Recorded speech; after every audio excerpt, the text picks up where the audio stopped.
Masayang magandang araw kapamilya, veteranong game show host, madaming kahilingan kaya hindi matuloy-tuloy ang game show.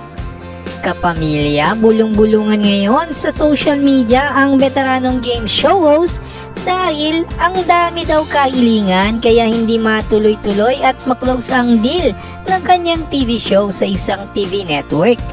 Ayon sa kumakalat na balita, gusto daw kasi sabay-sabay na ipalabas ang show niya sa 3 istasyon ng telebisyon na may online streaming pa sa YouTube at Facebook.